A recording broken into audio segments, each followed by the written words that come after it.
Okay.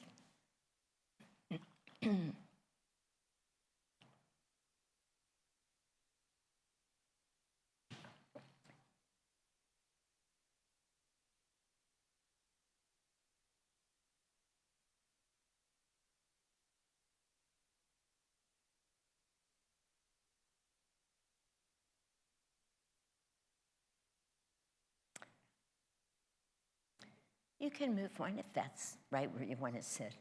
I have that same experience, as Viveka Devi knows. I only sit in one chair here. They just, not there though, Adrian. That's the only place because of the camera. Please sit somewhere where I can see you.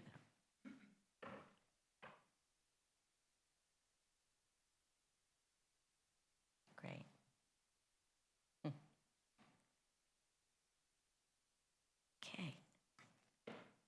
Very good. Let's begin with a prayer. Heavenly Father, Divine Mother, friend, beloved God,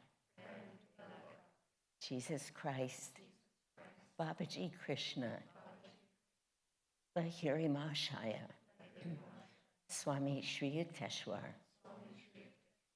Paramhansa Yogananda Ji, saints of all religions, friend and guide, Swami Kriyananda, we humbly bow before you all. Great masters of Kriya Yoga, guide us in all that we do. Help us to have right attitude in every endeavor, in every experience, and to have the courage and the confidence to face all our past karma with the explicit intention of overcoming all negative tendencies. Help us to use all energy to guide us on our path to self-realization and to carry the belief that we can attain that goal in this very life. Om Shanti. Amen. We'll listen to some music, watch a video, but listen to the words of the music. Let's see. I think we'll play it twice because it's, we've heard this music before. Everyone here, I'm assuming, anybody who's online.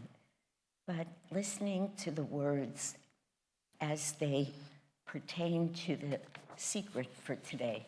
The secret is, the secret of prosperity is seeing failure as a corrective, not as a misfortune.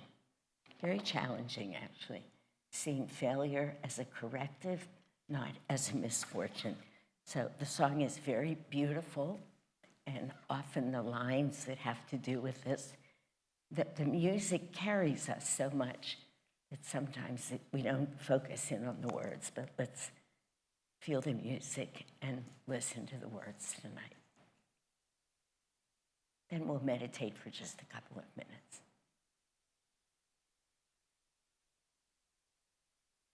This song is, of course, written by Swami Kriyananda, and it was inspired by a trip that he made to Ireland, where he went to Tara, where there are just now ruins, but used to be the site of the great Irish kings.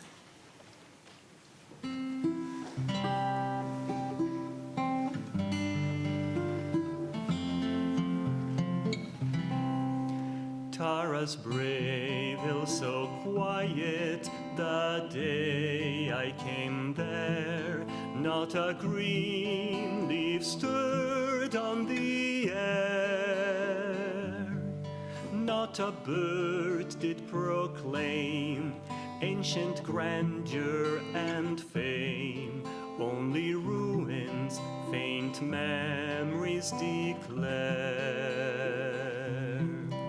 I marveled to think, how can greatness e'er die? How can song disperse in the sky? How can hopes and dreams fade? How the warrior's sharp blade become dust? Was victory alive? I stood there and pondered the great deeds of men's past, how like clouds in the sunset no glory can last. Even we, as we labor to achieve some bright end, must accept after glory that the night will descend. I've dreamed a broad rainbow over thicket and thorn, over crags that called tarry, your hopes are forlorn. All too oft in my dreaming, courage turned to despair, till I learned that success is but the courage to dare. As I gazed and thought sadly of Tara's demise, suddenly I saw her walls rise, saw her long regal halls, heard her people's brave calls, as though time had doffed a disguise. And I knew in that moment the deeds that men do never die. Each victory is true. Every effort we spend gives more strength in the end, till our gladness in life's ever new. Every effort we spend gives more strength in the end, till our gladness in life's ever new.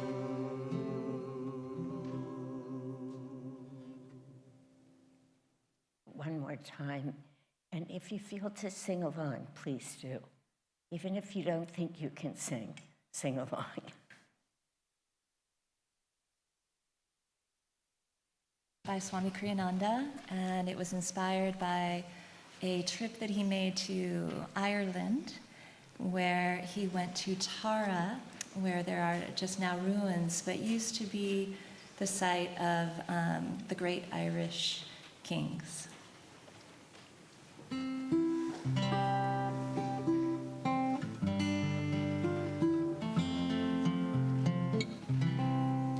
Tara's brave hill so quiet, the day I came there, not a green leaf stirred on the air, not a bird did proclaim ancient grandeur and fame, only ruins, faint memories declare.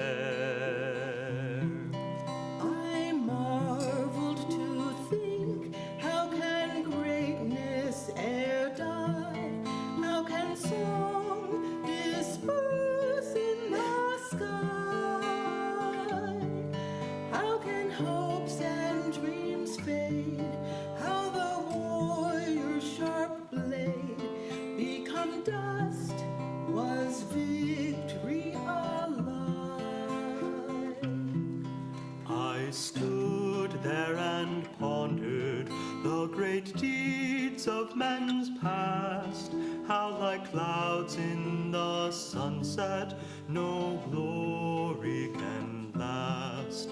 Even we, as we labor to achieve some bright end, must accept after glory that the night will descend. I've dreamed a broad rainbow over thicket and thorn, over crags that called tarry, your hopes are forlorn.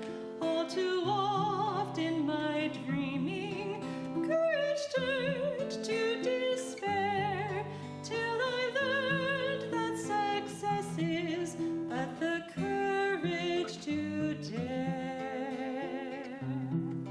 As I gazed and thought sadly of Tara's demise, suddenly I saw her walls rise, saw her long regal halls, heard her people's brave calls, as though time had doffed a disguise. And I knew in that moment the deeds that men do never die. Each victory is true. Every effort we spend gives more strength in the end, till our gladness in life's ever new. Every effort we spend gives more strength in the end, till our gladness in life's ever new.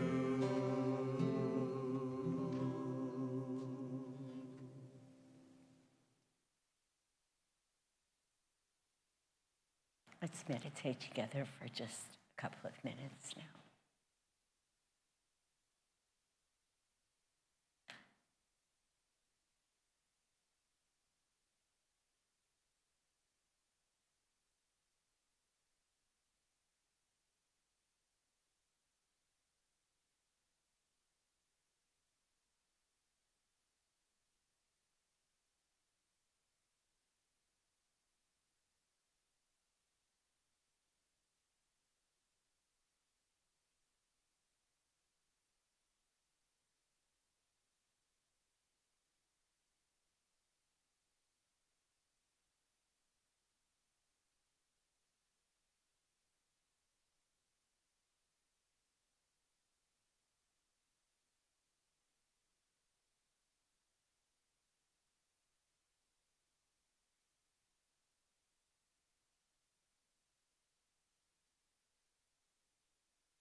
Om, peace, Ananda.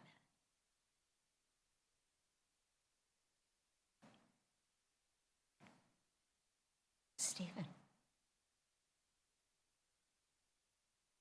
do you mind closing?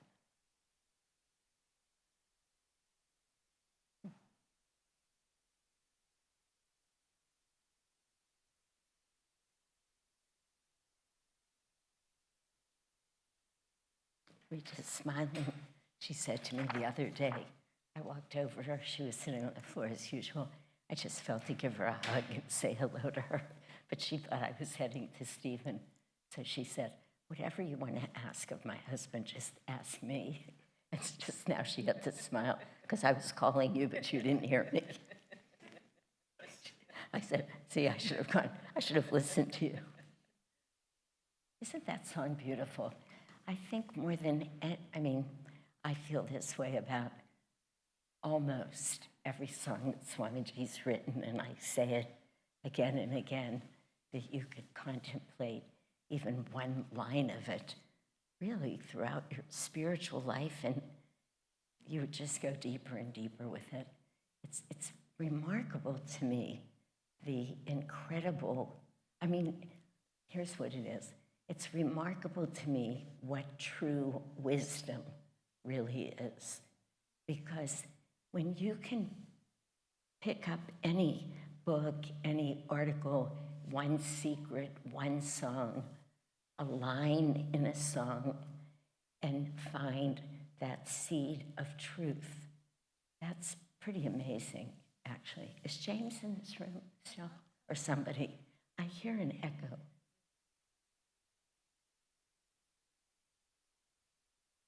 I didn't see you watch me, but I meant one of you, because it's disturbing. You hear it too. Okay, all right, I'll keep speaking. So let me just go back to where I was. So I was talking about that ability, that he has, which is what makes these secrets classes so remarkable. It's a sentence, and I say it all the time, but at his moksha, I was referring back to this sadhaka retreat that we had on Saturday. Was anybody here there? No. Yeah, Puja was incredible. We're going to do the retreat for, you two didn't make it. You were here, so yeah, of course. There were a lot of comments from you. It was so amazing, but at one point, which I did say the other night, Hazi played the melody line from Love is the Magician. He just said, sometimes I just like to play the melody. And then he just went into, played just the melody, which probably most of us, of one, maybe it was like 4 or 5 stanzas or bars it's called. And it was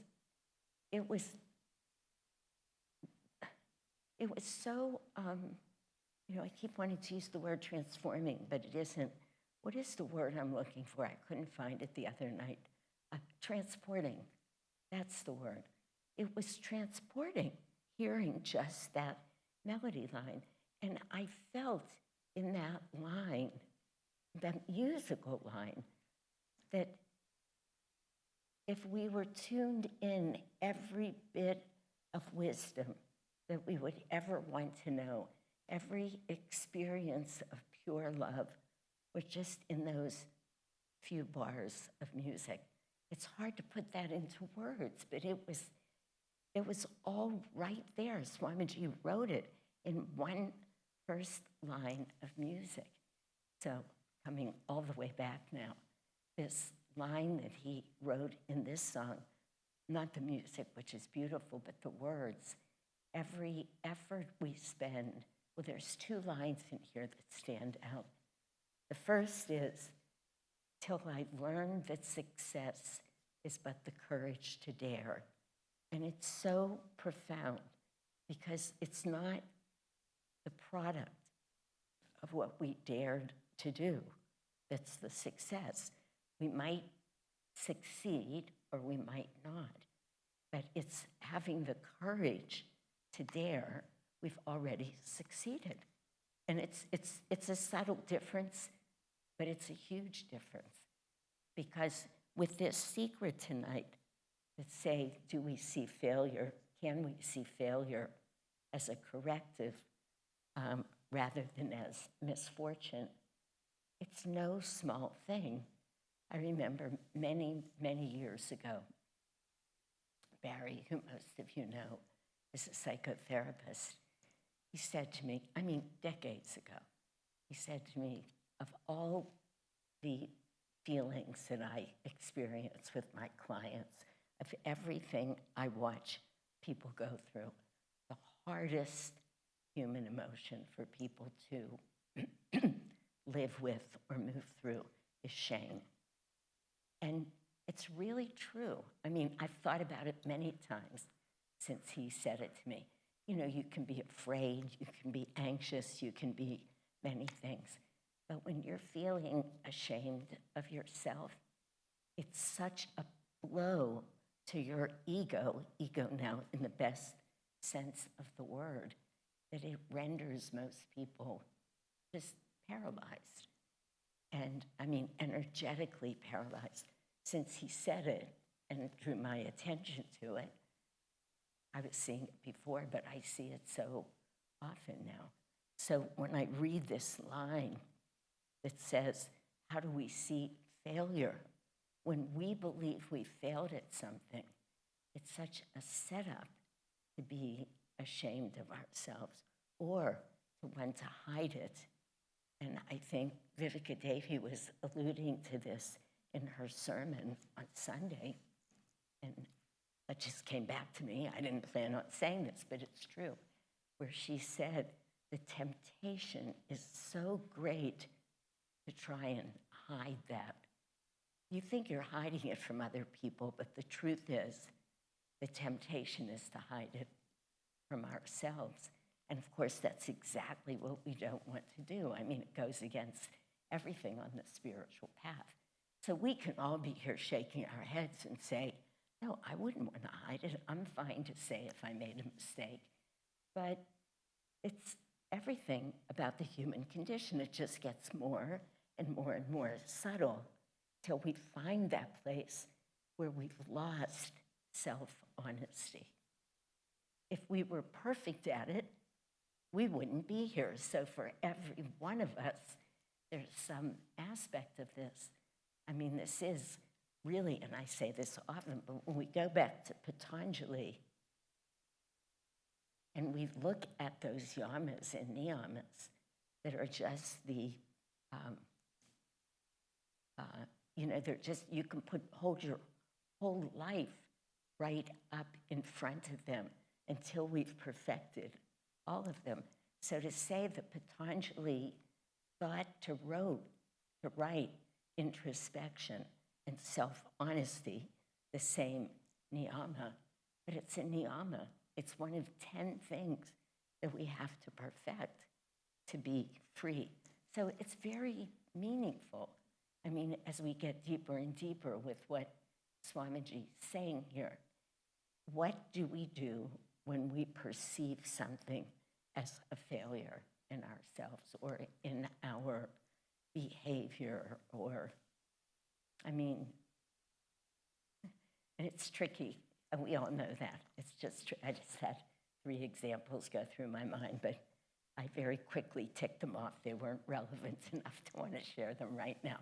But 3 examples in a moment of when I did something that I could have, just in the last 24 hours, thought of as a failure or a mistake, or why would I have said that to that person? Why didn't I just know in the moment to not say that and to take into account all of the ways that it could have been received?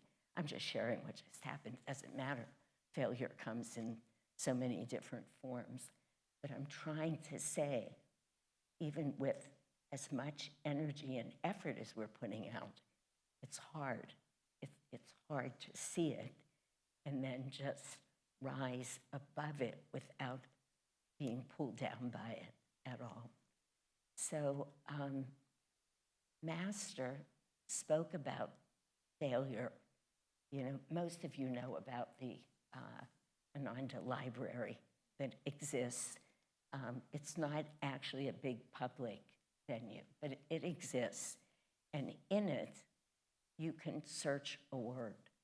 So if you search the word failure in there, you find that in all of Master's talks with his disciples and what he calls literally, his words, not mine, super duper deep disciple teachings. He says those words. It's sort of cute, except he means it. And then he writes, I'd like to find it for you because he says, I want to see if usually I'm not very good at this, going back and finding these notes. But he says, this sacred, so he calls this, now this one he calls super advanced course, number 1. So I'm saying it, we're giggling, but this is Yogananda. He's saying this course is very meaningful. And he says, obliterating the malignant seeds of failure and ill health from the subconscious mind. It's powerful. Obliterating, that's the word he uses, which I love. And then he says, this is what I wanted to read to you. This sacred lesson is meant only for the devoted Yogoda student who would untiringly and unceasingly seek God until he finds him. So Master's saying here, when we are really serious about obliterating any thought, any tendency to call something a failure or to live in the consciousness of a failure, then we can read this lesson. That's who he's writing for. But he's saying, he said, only for those devoted Yogoda students. You know, there's many references to this in the Gita too, where you can read, where we keep being reminded these teachings, these lessons, the highest teachings, we have to be very serious to be able to do these. He's just saying right out, if you're not a serious student, don't bother. In essence, because it's hard. He goes on to say, he's holding ill health and failure. He frequently talks about them together because he speaks about them both. He speaks about them both, saying to us, you must realize ill health or failure. Not that he's saying they're one and the same, but both of them as deep seeds of karma that have come with you through so many lifetimes. It's part of why they're so hard. They're so deep in our spine. They're so subtle. And this is what he's saying here. But then he goes on to teach in many, many of his lessons, as does Swamiji. You could find 10 lectures, chapters, easily with the word failure. Because what they're both saying is you bring that consciousness forward from past lives. You're not sitting there saying necessarily, I'm a failure, I'm a failure, I'm a failure. But you fail. You can't succeed at certain things that you want to succeed at. It's not like you're a bad person. It's not like you're not even trying. We could say so many things about it.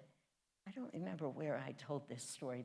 I think I told it at the beginning of the Sadhaka retreat, but I'll share it here again right now. It's a very meaningful story.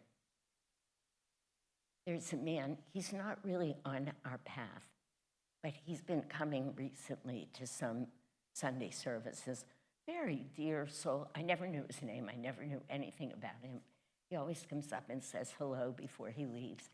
But whenever it was that I gave the last talk, I guess not this week, but the week before, something in it touched him.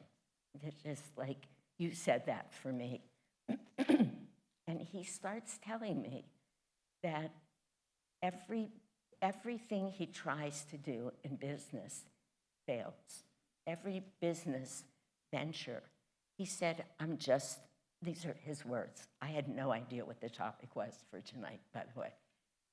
But he said, I'm a failure. And I just feel like now I'm afraid to try because everything I do fails. Interestingly, immediately that story that Master tells, which some of you will remember.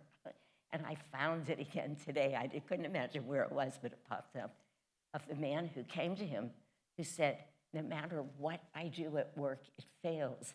And not only that, but the people who own the business start failing and their businesses close. You remember this story? And he said, I'm afraid I can't take another job because it's not just that I'll fail, but I'm dooming the people who own the business. And it's really an interesting, I wasn't going to talk at all about it tonight, but Master tells him, he says, I want you to, let me just find what he tells him to do, okay? Because the man starts, he says, sir, I'm a great failure.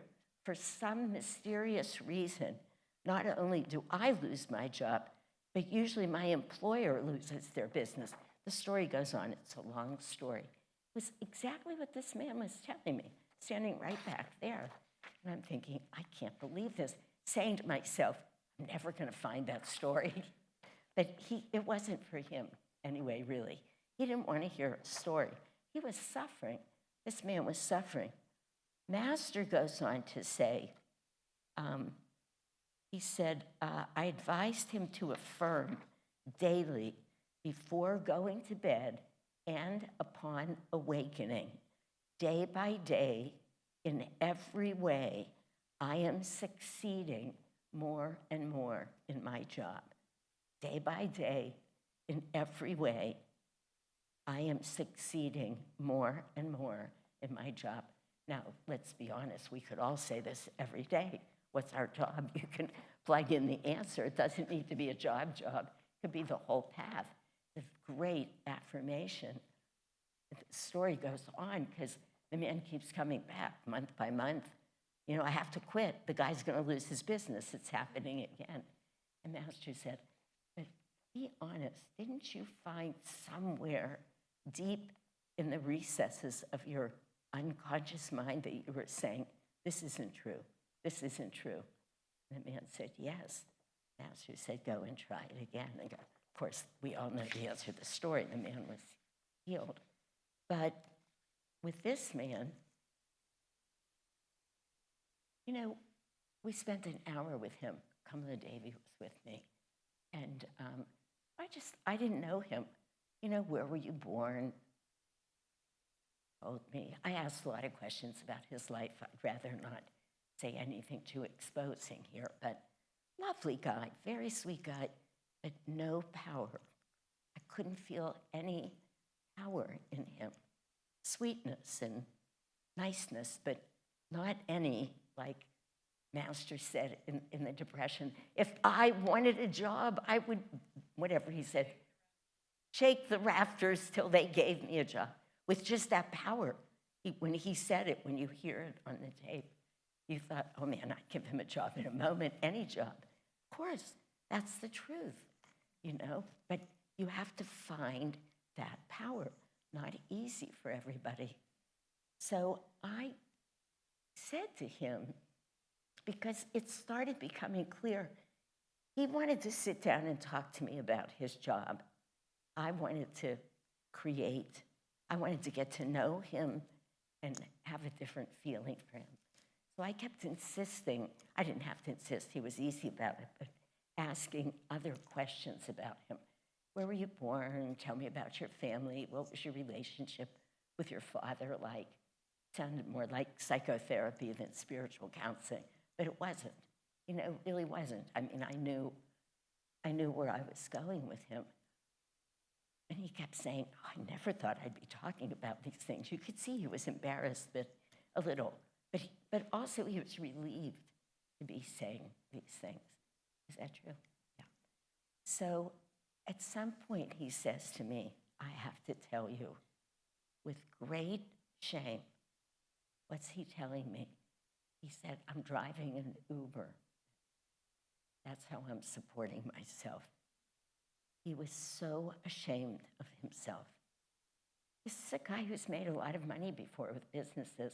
He was very creative, but he kept losing the money in the businesses. And he kept trying it in different ways. Now he's driving an Uber. I totally understood how that could be where he would be coming from. I might have said to him, I can see how that would be unsettling or something. I don't know.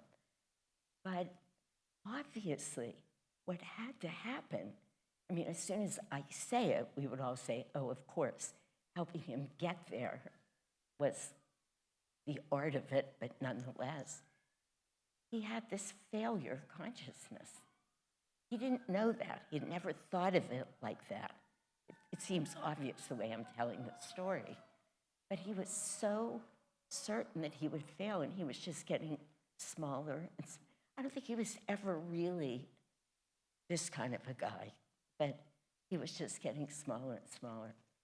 So I said to him, I'm trying to think of something that we could have you do where you absolutely could not fail. Something way below your pay grade, as they say. I mean, it hadn't even dawned on me yet.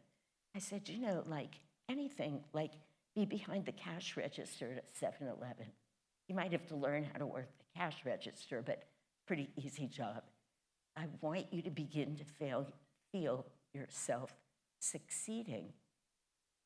And then I said, wait a minute, just like that. I said, are you a good Uber driver? What did that mean? I don't know. It came out of me. He said to me, yeah, I'm a good Uber driver. I could relate to that.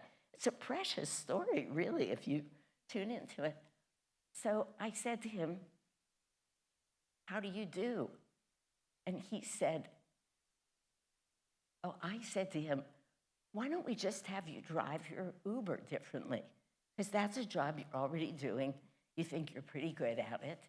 So what if we started saying to you, how about if you, every morning you wake up and you say, you get conscious, I'm going to be really nice to people today. He said to me, you won't believe this. You know, just like that. And of course, I knew I would believe it because as soon as somebody says that, I knew what was coming. He said, when I'm nice to people, my tips are almost twice as much. And I said, So I said to him, how about if we work with that? You just keep driving the Uber. And he was proud of himself. You could feel it. He didn't say it. But when I'm nice, so I said, okay, how about if we just have you drive your Uber and you make a decision every time you pick somebody up that you will be, he said, when I'm in a good mood. I said, when I'm in a good mood, I make more money. I said, well, what puts you in a bad mood? He said, I don't know, I'm sleepy or I just get irritable. Okay, how about if you decide to always be in a good mood when you're driving? Make sure you ask the person, how are you doing today? Even if they tell you they don't need help with their bags, maybe pick up their bag, just focus on doing nice things because we need to change. You're telling me for this whole hour how you need to make more money. That's what you're focused on. Out here, I'm going to make more money. But I'll bet if we help you change your attitude, the money will flow. I said, in fact, Uber might even hire you to do a bigger job. Of course, I know they would. He's a lovely guy. He's competent. You could see him gaining strength and power as the hour unfolded. Really, he left feeling so good about himself. Not just that, not egoically. His consciousness shifted. He could feel that that would be a success. He wouldn't put those words to it, but we shifted from failure consciousness to success consciousness. It's such, in some ways, a simple little story, except it's really not. It's behind whatever holds any of us back from anything, is that there is something within us, whether we're aware of it or not, saying, I can't, or I won't, or something that's containing our energy. And as we move forward on this path, and I hate to call it work, but whatever we're going to call what it takes, every effort we spend, meditate 5 minutes longer, come to more classes, listen to uplifting spiritual music only when we're home, whatever these things are, each one being so simple, but they add up to solution consciousness. They add up to success. Every one of those. And when he left, he was so happy. He stood up out of the chair. He hugged me. He went over to Kamala Devi. She had been quiet. I had said to him, she'll be here observing more. She was actively observing and engaged, like this. So he was very aware of her. He went to her. He went to hold out his hand, then he hugged her. He felt so good, like a different human being. And in a way, there's this wealth of literature in our teachings on what it means, what that failure consciousness that we all have buried somewhere. Maybe it's with relationships, maybe it's with work, maybe it's with our looks. I mean, it can just be anywhere, but it's there somewhere. That it's karma, and we don't have to keep holding on to it. That every bit of karma that we face in this life, I'm simplifying a lot of what's here, but it's there. And Yogananda says over and over, you have been building this up for so many lifetimes that if you live at all unconsciously, you just keep dragging it with you, lifetime after lifetime, And I keep saying it's subtle because I can't look around this room and see anybody who I think moves with that feeling of, I'm a failure, I can't, I won't. That would be too obvious. We're all too highly evolved for that. But because we're so highly evolved, we have to, in our practices, just allow, this is what Kriya Yoga is, truthfully. Kriya Yoga takes us into that absolutely subtle astral spine and basically gives us a technique beyond the mind, because you remember that story where, I forget the story, the beginning of the story, but the man was trying to outsmart the genie. Remember this story? And the genie says, before you even thought to try and do that, I was already in your mind. I mean, it's a perfect story. I was already undermining you, because that's what our minds do. So we're trying to get more and more and more subtle and find those places where we draw things to ourselves that are not in our best interest, or we behave in certain ways that are not.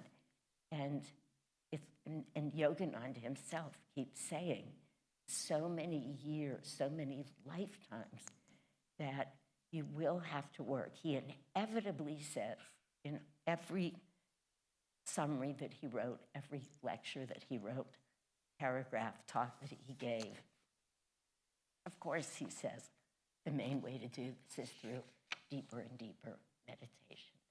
I mean, he says it more about this than I've heard him say anything. So he says there's two things that we need to do. These, again, are his words. There are two things that we can do to get through life's difficult periods. He's calling them, but they're not necessarily that. We must learn to accept the difficulties and also to overcome them, and we must do both.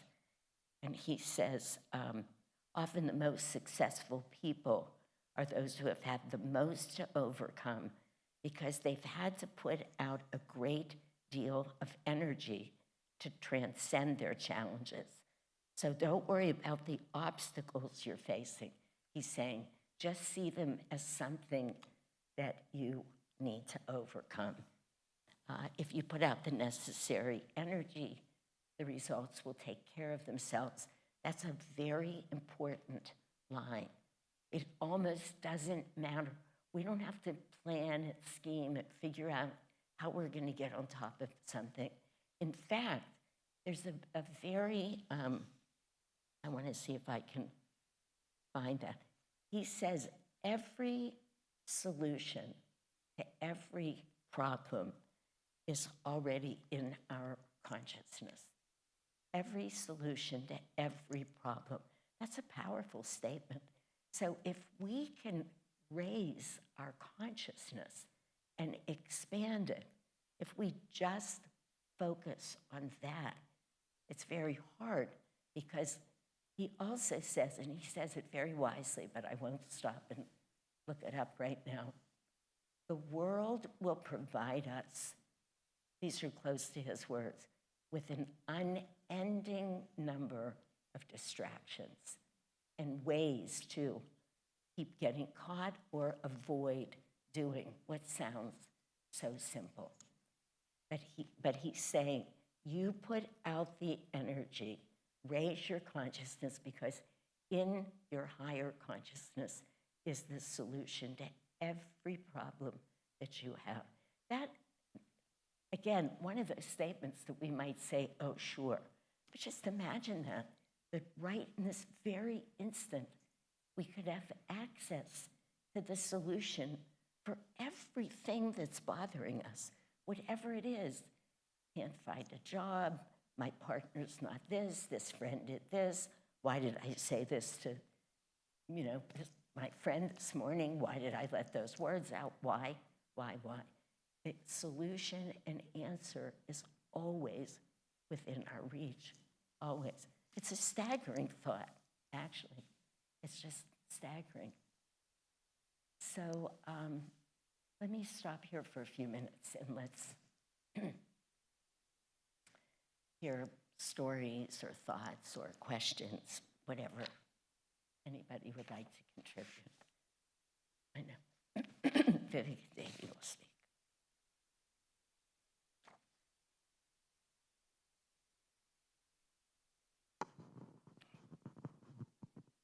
Okay.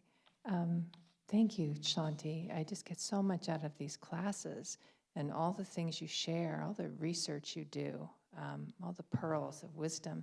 It's interesting to me that you began talking about shame and just the power of that. And I was reminded, and also that the solution is there, right?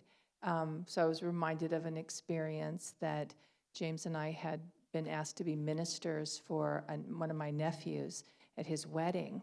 It was such an honor and beautiful day, and so we do the wedding. And for anyone who's done this, when the marriage license, you have everybody sign it, and there's in bold print, you have 10 days to get this registered, or the marriage license. You can imagine where this is going, or it doesn't work. It's not valid, right? 10 days. Okay, no problem. Esther's still looking nervous about that. Oh, goodness sakes. So, the 10th day at 11 o'clock at night, it dawns on me, where is that paper? I can't believe it, right? And so I immediately felt heartsick and just thought, okay, it's 11 o'clock at night. I can't even drive anywhere and do anything. And James is falling asleep, and I said, do you know how long ago, like how many days has it been or whatever? No, off to sleep he goes. And I'm like, no offense, dear. So I'm like by myself with my thoughts, right? Like, oh, for heaven's sakes. And oh, it could have been, yeah. Just, he's like, it wasn't Right. 10. I wouldn't have been so tired at 11. Yeah, I would have sat up with you. Okay, so the next morning I go down, I dig through, wherever I think it is, I find it. I missed the date. We missed the date. They're not really married. Right? Now, this is a nephew who lives on the East Coast. He and his wife. People flew in from all over the world, including the UK. All these scenes are unfolding in my mind, and I'm just like, And I remember going, okay, I caught it, right? I just like caught, like, I could feel this tsunami of shame coming. I really could. And I thought, I just immediately started praying. And I really said, God, you're going to have to help me, because I can just go into the deepest dive here of like, and so it was so intense. And the interesting thing, the solution that came to me was a few things. One was, go to this 12-step meeting. It was one I used to go to. Get your consciousness up now, right? Go there. Then I had to drive up to Sonoma County to have a meeting with someone I was sponsoring, right? And my inner guidance said, do not change a thing. Do that, right? Don't fix this, which is immediately what I wanted to do. So I go to the meeting. Okay, that helped a little. Of course, I shared at the meeting. I'm like, oh, I'm really trying to cope here. I jump in the car. We lived in Oakland at the time. I drive up to Sonoma County. I prayed the whole way. I just kept repeating the Lord's Prayer, because I knew it was dangerous, it was perilous. My consciousness was really in a perilous place.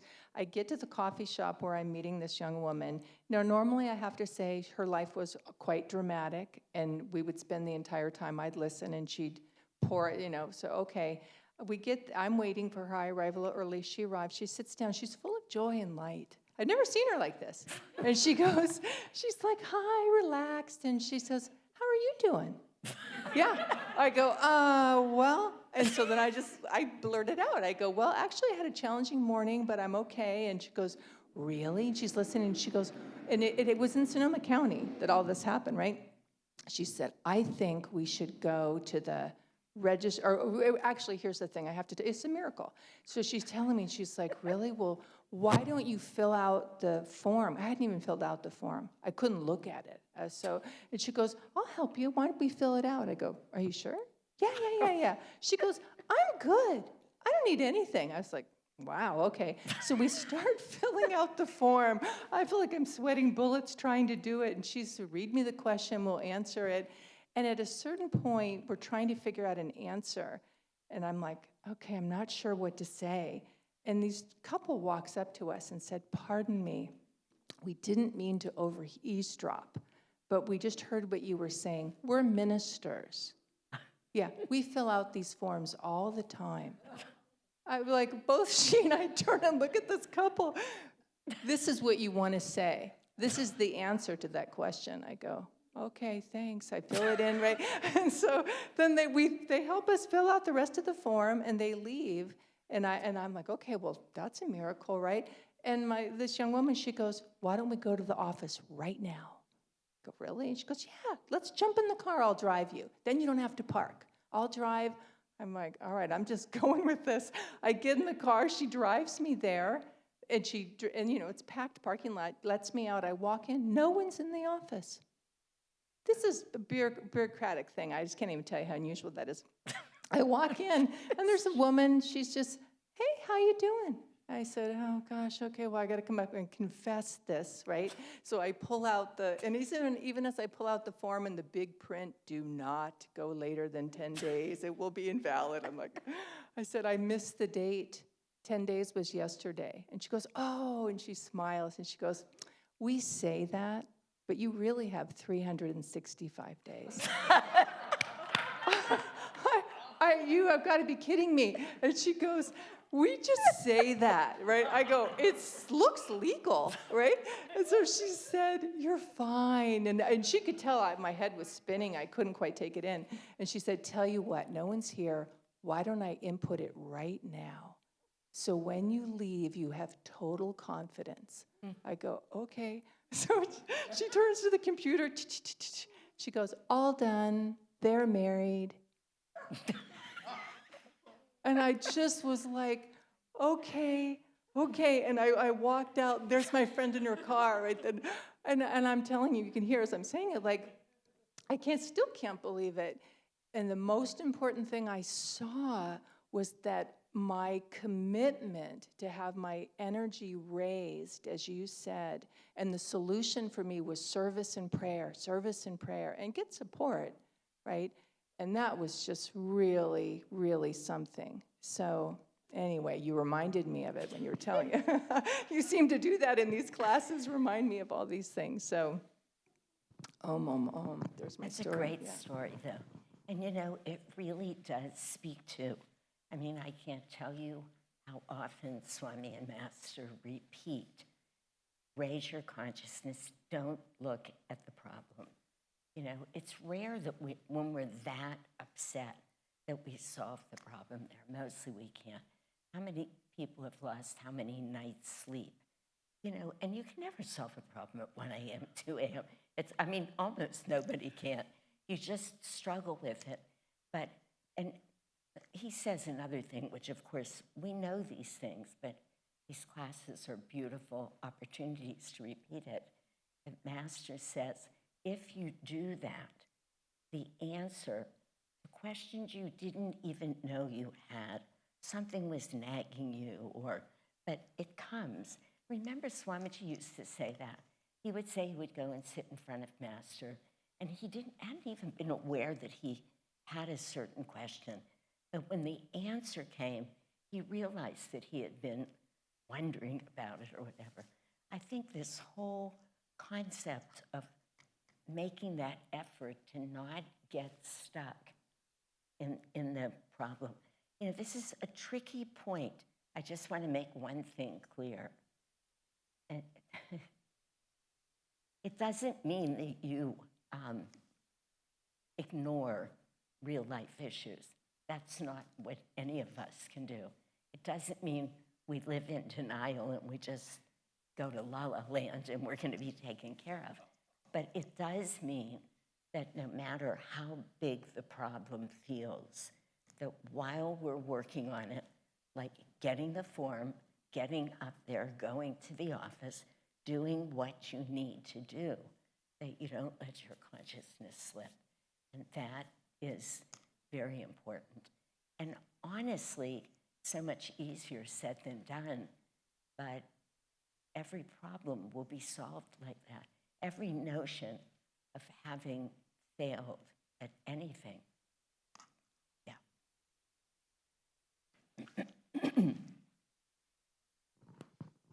Some of you will know that in December I decided to take what I call the Snow Country Pilgrimage.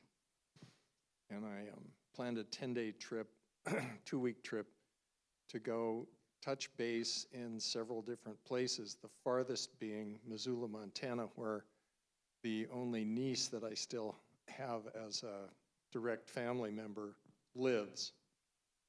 And my idea was to intensify my practice and do sadhana every day by myself, you know, hour and a half. It just didn't occur. One thing after another kept getting in my way, but driving became my meditation. In any case, I was going there partly to see if the possibility for me changing my life from California and Ananda to Missoula, Montana, and like, you know, in the back of my mind, I'm thinking maybe I'll start a community there. Well, if I can't even do my sadhana by myself without a leader with me, you know, it became pretty clear that that wasn't an alternative. So anyway, I came back and I had adventures coming back, and indeed, between two towns in Nevada, a full-fledged snowstorm hit. And I had chains in the car, but the roads were maintained really well, so I didn't need to use them.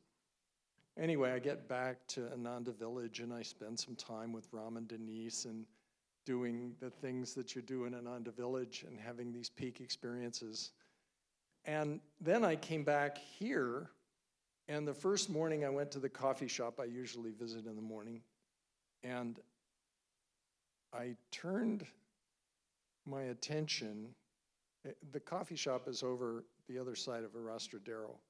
I turned my attention to the sky, and there was the most beautiful rainbow. And not only was there a beautiful rainbow, but from my perspective, it came out of the clouds and landed right at Hummingbird 105 Ananda That's his community. apartment. That's my apartment, yeah. And I just read the finger of God pointing at where I should be living. So,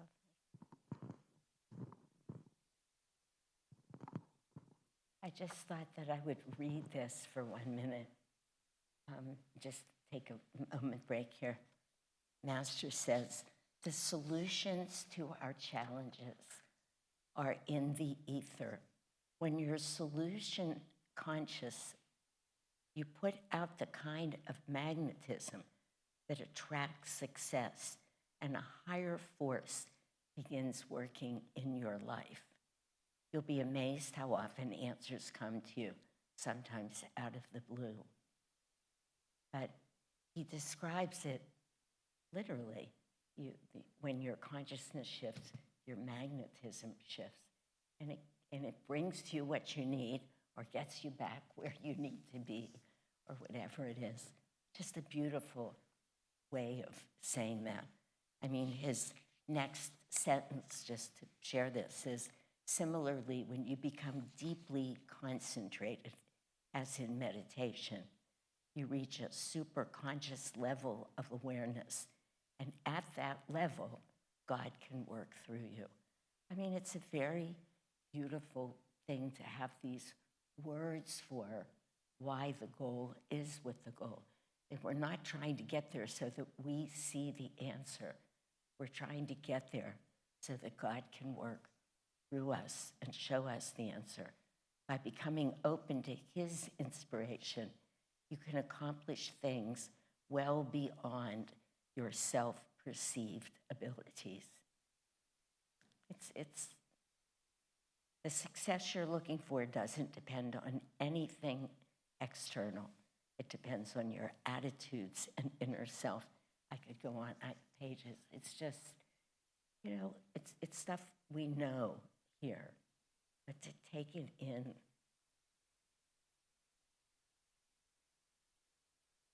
Anybody else?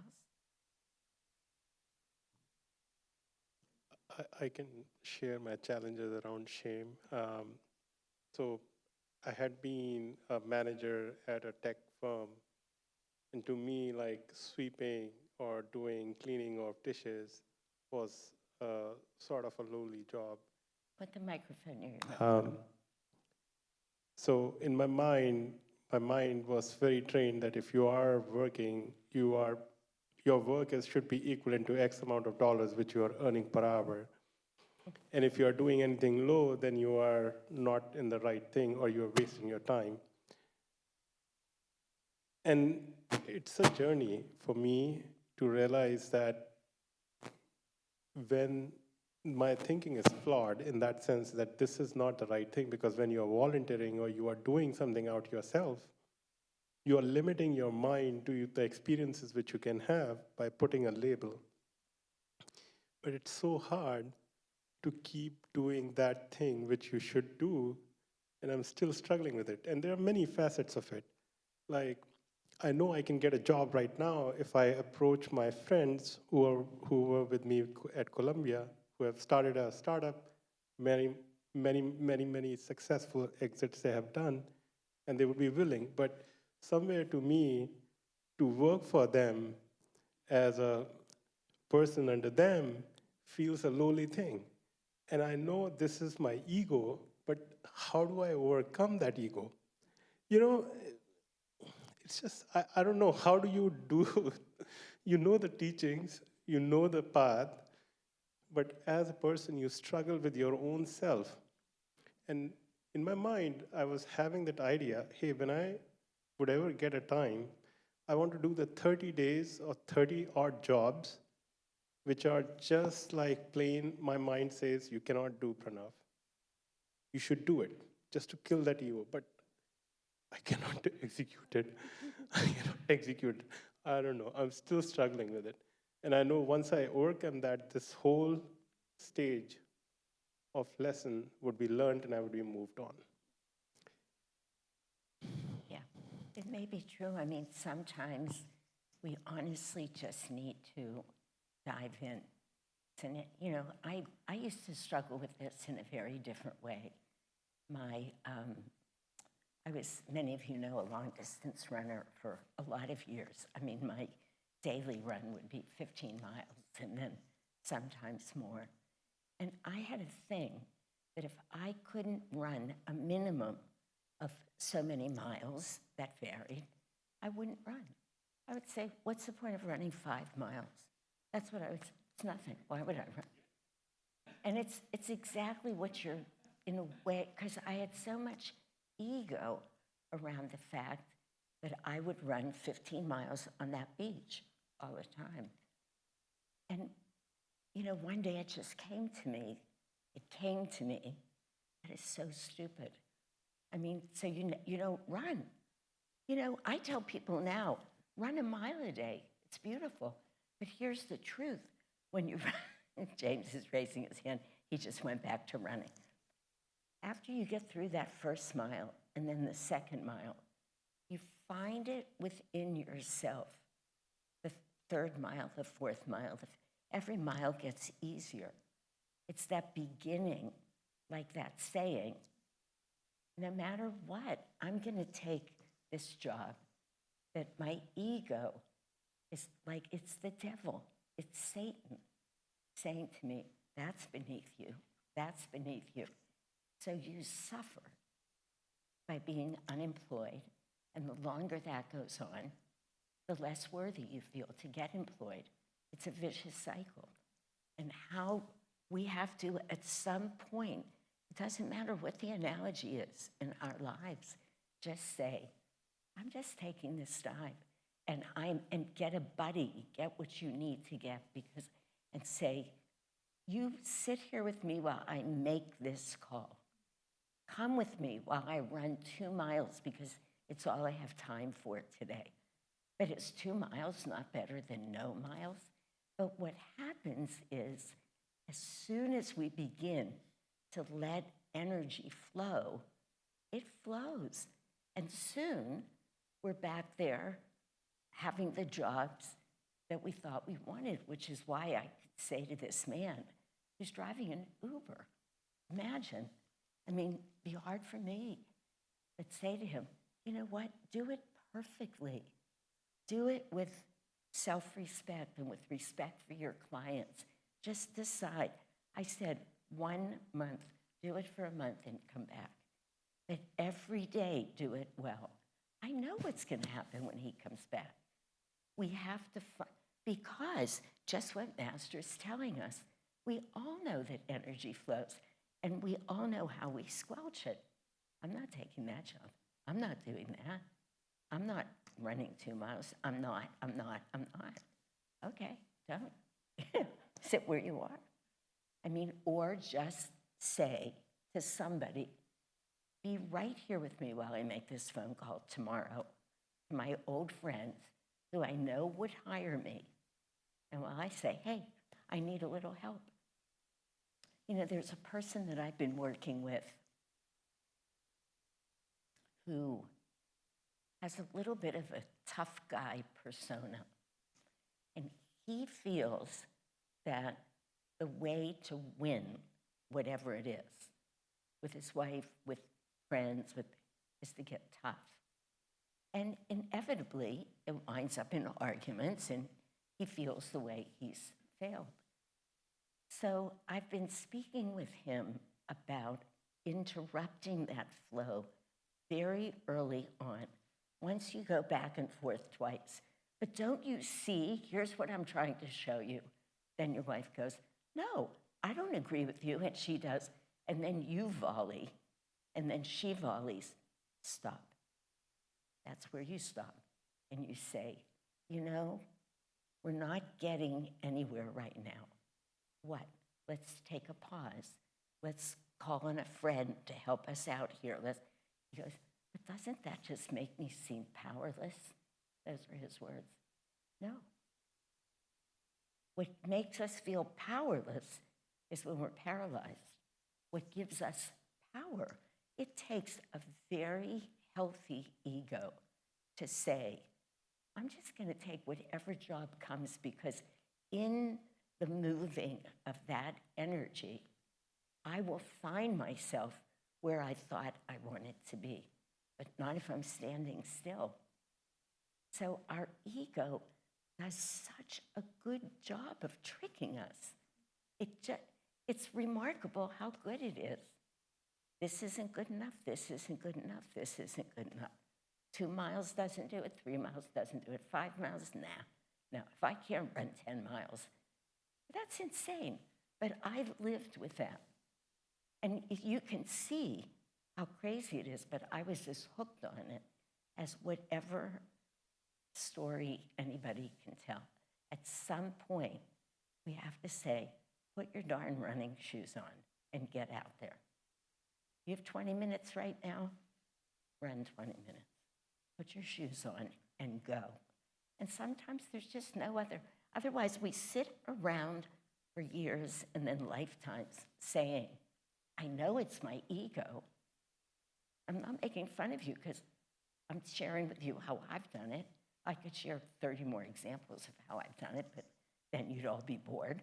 But yeah, we all do it as long as we let that thought come. Look at that ego again, look at that ego again, until you sit up and you say, out. I love that song from the oratorio where the devil and God are having it out.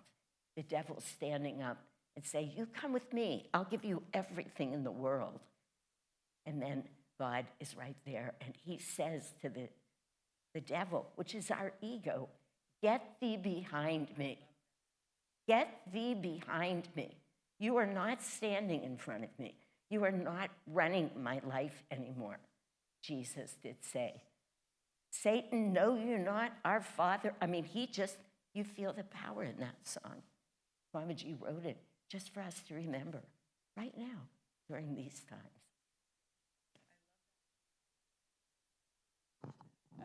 I love that line, and I use it a lot. And I also have found, having suffered from a very, a little bit bigger than tiny ego most of my life,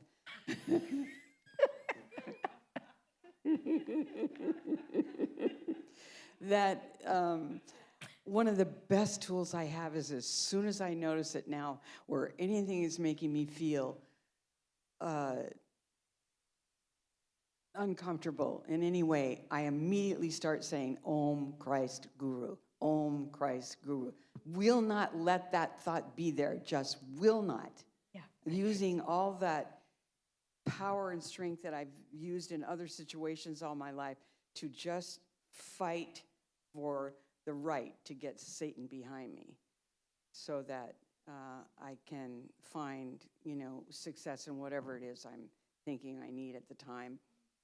But it works. It's the same thing as saying an affirmation, only it's really quick. That mantra. Yeah, that it's powerful. I mean, Master said, this is one of the most powerful japa, really, to do. God, Christ. Because just saying the words changes our vibration. Literally, we're pure vibration. It doesn't take much, but it takes desire and commitment to overcome the ego. What is shocking is how it's like, this is the real meaning in the story of two penniless boys and princess. When Master said, no, that's the wrong story though. But when Master said about his traveling mate, when they were caught and brought back, and he said he was enjoying the familial warmth. He didn't mean literally that we go running home to our families. In that case, the boy did. But the real point of the story, the familial warmth for us, believe it or not, is our egos. It's a very comfortable place to be. And if we don't fight, otherwise, we just keep saying, but it's so hard, but it's so hard. So what? Yeah, at some point, you just grab somebody and you make it work.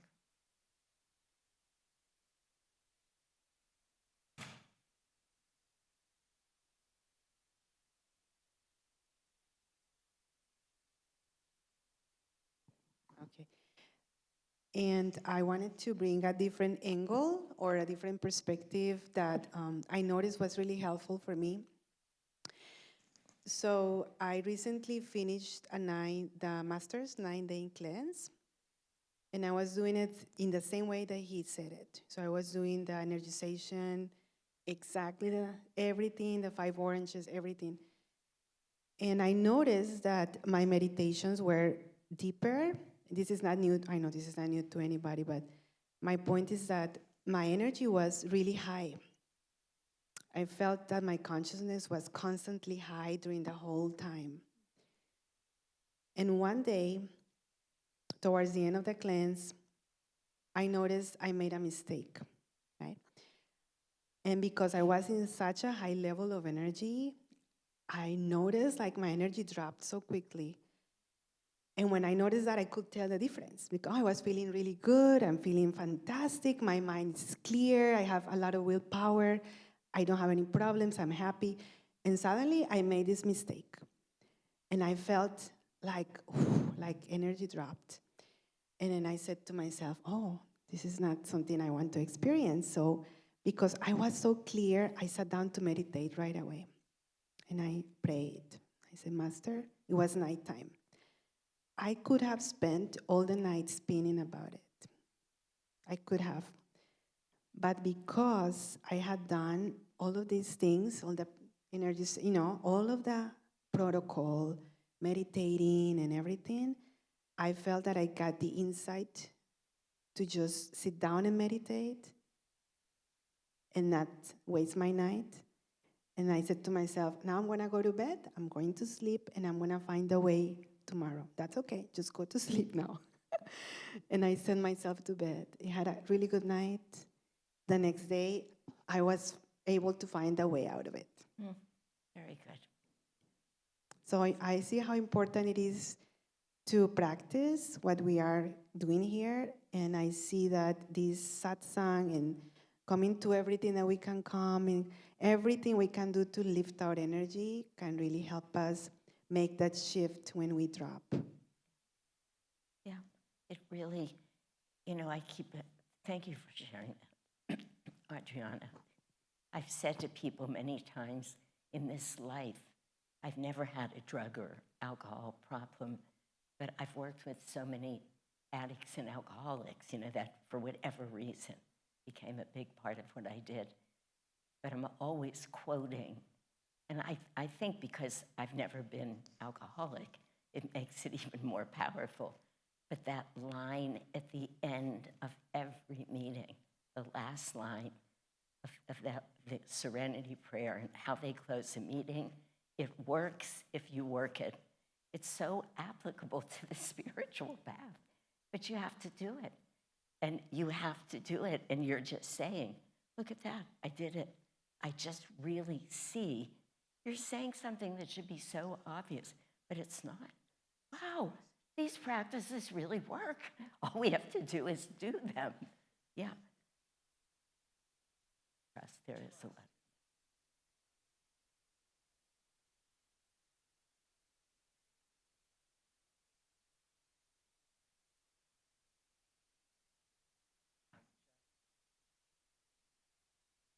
I'm just going to repeat because you're not coming, but saying that trust is what you need. Yeah, and I hear you, and that's totally accurate, and I would call it also faith. And faith is a very important word because faith means it's been tested, and we found it to be true. It's not just hope or anything else. It's just faith in it, and every time you have an experience like that, or you share it, or so many that story, every story that's being shared, you just think, example, and we're all one. If it works for you, it would work for me, it would work for you, it would work for me. Whereas ever talking, these teachings work. And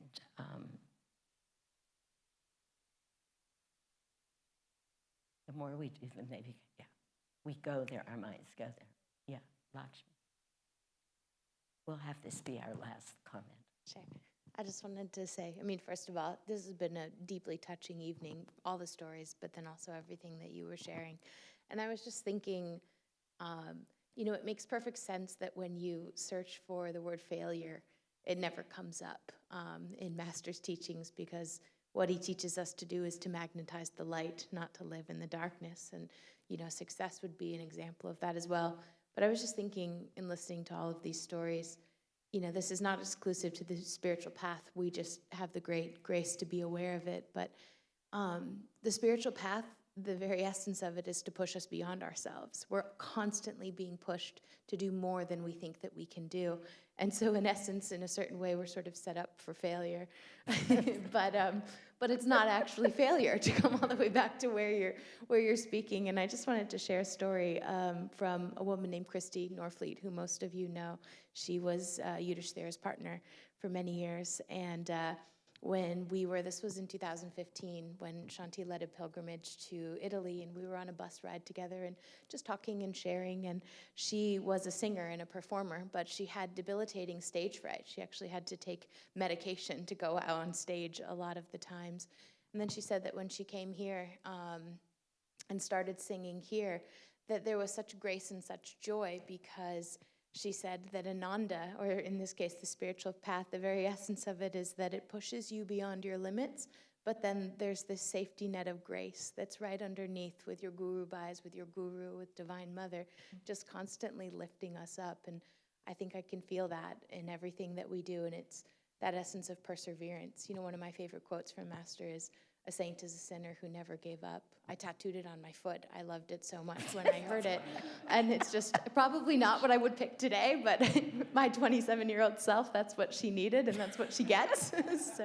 But the essence of that is just so beautiful, constantly pushing ourselves beyond our limits, but knowing that we'll be caught because we're putting in the effort and the willingness. All right. Thank you all. I'll see how much of Master's wisdom got shared tonight. Decide in 2 weeks if we move ahead or do a second round of this. It's like endlessly deep and expansive. Yeah. Pleasure.